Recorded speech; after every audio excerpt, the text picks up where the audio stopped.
En tanto que la segunda enmienda de la Constitución Política de los Estados Unidos de América garantiza el derecho a los ciudadanos estadounidenses a poseer y portar armas, cualquier iniciativa destinada a regular su tenencia y su comercio y por lo tanto su eventual venta hacia México tendría para ser exitosa que pasar por un tortuoso camino. Y es que en el ámbito jurídico es extremadamente difícil, prácticamente imposible, modificar la Constitución de la Unión Americana.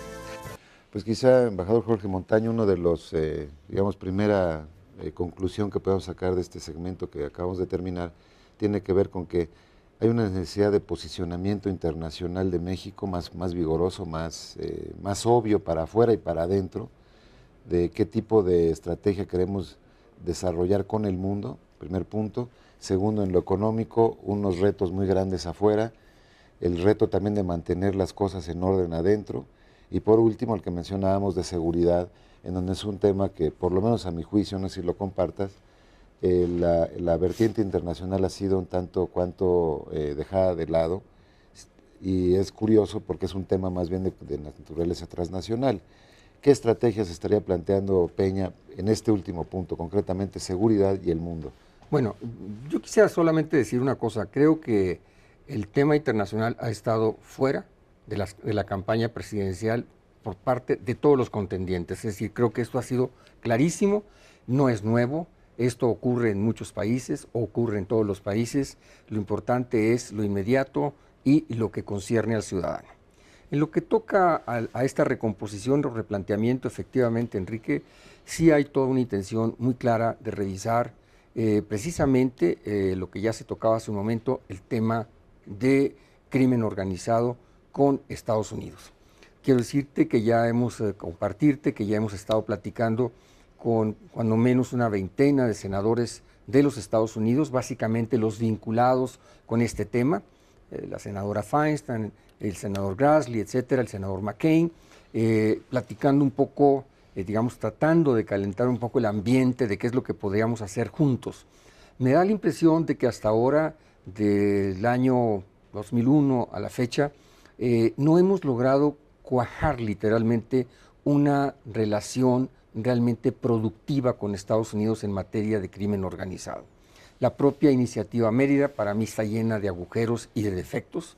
Ellos se escudan detrás de una cantidad enorme de materiales que, por cierto, algunos no han llegado en tiempo y en forma, y que con eso es más que suficiente. Ellos ya se sienten que han cumplido. Nosotros les hemos estado diciendo, inclusive a los propios senadores, que en lugar de 2 Black Hawks preferiríamos que nos tuvieran confianza, preferiríamos que nos dieran información, preferiríamos que hicieran más en materia de lavado de dinero, preferiríamos resultados en materia de precursores. Somos el primer productor de armas, la iba a dejar afuera deliberadamente por una razón. Somos el primer productor desde hace 2 años de anfetaminas. Las anfetaminas, ¿con qué se hacen? Con precursores. Los precursores no se hacen en Zitácuaro, los precursores vienen de fábricas de Estados Unidos. Yo prefiero que me cierren la fábrica o me la controlen a que me den 3 Black Hawks. Esa sería, digamos, la lógica con la que estamos operando. Armas, capítulo, desde luego, que no vamos a lograr cerrar. ¿Por qué? Está la famosa segunda enmienda. El presidente Obama ha hecho algunos esfuerzos, el último hace 4 meses, de poner registros en los 4 estados fronterizos. Ya surgió lo que es un amparo en el derecho americano, de tal manera que ya tampoco está funcionando. Vemos con mucha pena que ahí sí en ese capítulo los 20 senadores y 80 congresistas con los que hemos platicado, mayoría de ellos de frontera, ¿verdad? Cínicamente dicen, bueno, ahí sí no te puedo ayudar. Entonces, como que tendremos que encontrar y sentarnos con quien sea el próximo presidente de los Estados Unidos y las autoridades correspondientes para buscar esos mecanismos.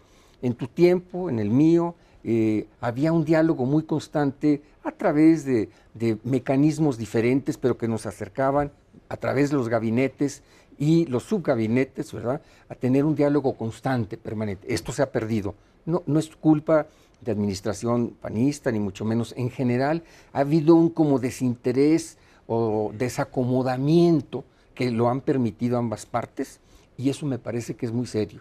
Y mientras con Estados Unidos no resolvamos ese diálogo, esa comunicación en términos muy concretos, como por ejemplo, ¿cómo es posible Rápido y Furioso?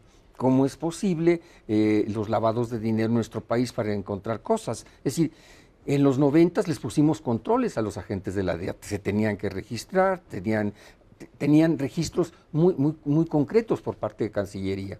Ahora no es el caso, andan por todo el país, son como chivos libres más o menos, entonces me parece que esto son de las cuestiones que es muy rápido que se tendrían que solucionar.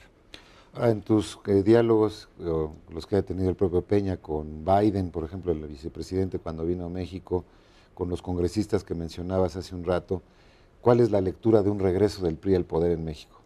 Bueno, yo creo que evidentemente la reunión, la separo, con Biden fue una extraordinaria reunión, fueron 50 minutos muy concretos, muy puntuales, hay que decir, en los cuales el candidato Peña se adelantó, por cierto, a hacer un planteamiento en perfecto inglés, muy correcto inglés, para explicarle al señor Biden, ¿verdad?, cuáles eran los temas que nos preocupaban y que son más o menos los que ya he mencionado. Biden, que estaba acompañado de 11 personas del Consejo Nacional de Seguridad, del Departamento de Estado, mientras Peña estaba con 3 acompañantes, incluyéndome a mí, simple y sencillamente escucharon. Yo he sentido que Estados Unidos, y así fue el propósito de la visita de Biden, está en el ánimo de no tomar partido. Es decir, están con la tesis de, bueno, el que sea, el que ustedes decidan, con ese vamos a trabajar. Y Biden, el viaje de Biden fue así, de esa manera, en el entendido de que ya no se recibiría a nadie en el gobierno de los Estados Unidos hasta que se llevaran a cabo las elecciones. Creo que, usando un anglicismo, es fair play el que ellos han planteado. Si su corazoncito va a otro lugar, ya esas cuestiones del corazón ya no me interesan. Creo que hemos recibido el mismo trato, como decía, ver de todas maneras 80 congresistas y 20 senadores da cuenta de que a regañadientes, pues a lo mejor no los vimos enojados, ni malhumosos, ni con malos modos, pero el acceso nos lo dieron y nos lo dieron en pie de igualdad, y en muchos casos probablemente quizás fuimos los que más contactos tuvimos. Visitamos también Los Ángeles, visitamos Chicago, visitamos los centros de poder más importantes de los Estados Unidos, desde luego Nueva York lo hizo el propio candidato. Nosotros hemos ido 3 o 4 veces a Nueva York también. O sea, hemos estado pendientes de los centros financieros, de los paisanos también. Hemos recuperado los contactos con LULAC, con todas las organizaciones nacionales, porque bueno, pues el clima antimigrante, con todo y la decisión tan oportunista de Obama de hace unos días, la verdad, sin embargo, el clima es muy negativo. Entonces, hay que entrarle de lleno. Veo una cosa a favor. Es el cambio, de todas maneras, al mismo tiempo de presidentes, independientemente de que puede haber reelección, al mismo tiempo, y que quisiéramos nosotros hacer lo que hicimos en el último decenio donde estuvo el PRI, en donde reverdeció una relación que habíamos visto languidecer durante todos los 80s por Contadora, por la gente Camarena, etcétera, etcétera.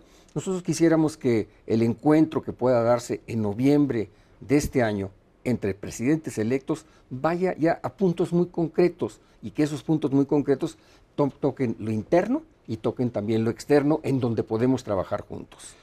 En estos últimos, sobre todo 6 años, diría yo, mi impresión es que la relación con Estados Unidos la han manejado mucho más las sociedades, déjame decirlo así, que los gobiernos.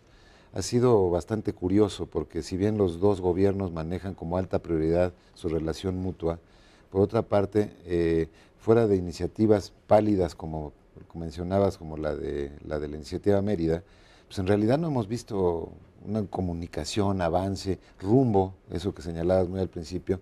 Yo no veo hacia dónde vamos. El candidato Peña mencionó, y creo que fue el único que lo hizo en el debate, el tema de América del Norte como comunidad, como proyecto. Y creo que tú y yo tenemos muy claro que si se va a lograr algo, aunque sea modesto en ese terreno, tiene que ser México el que meta realmente ahí el acelerador y que plantee las iniciativas. No veo en estos momentos en la política canadiense, hablando de países que se han desdibujado, ese es uno que en lo internacional se ha perdido mucho en los últimos años, pero si no llegamos a Washington y Ottawa con una posición muy clara de por dónde y qué significaría para hacer América del Norte más fuerte frente a otras regiones, creo que no habría otro motivador, digamos, más que México. Yo, si pudiera tener acceso al próximo presidente, yo le recomendaría que antes de América del Norte solucionáramos el problema entre México y Estados Unidos, ¿no? ¿Cómo nos vamos a comunicar? Sí. Precisamente para recuperar esos espacios que tú mencionabas hace un rato, que ya los hemos perdido. Eso me parece que es mucho más importante que bueno, la otra cuestión, creo que de todas maneras ya sabemos, ya hemos medido y sopesado las objeciones que se tienen, y hemos sentido también a los canadienses siempre, digamos, con el freno de mano puesto, y a los mexicanos también, porque tenemos en medio a un vecinote que no nos deja pasar. Entonces, mientras no nos deje pasar, entonces vamos por lo menos a entendernos con el vecinote y ser muy pragmáticos. Creo que así la están viendo también los canadienses. Muy bien. Pues bueno, regresamos con el embajador Montaño después de esta pausa.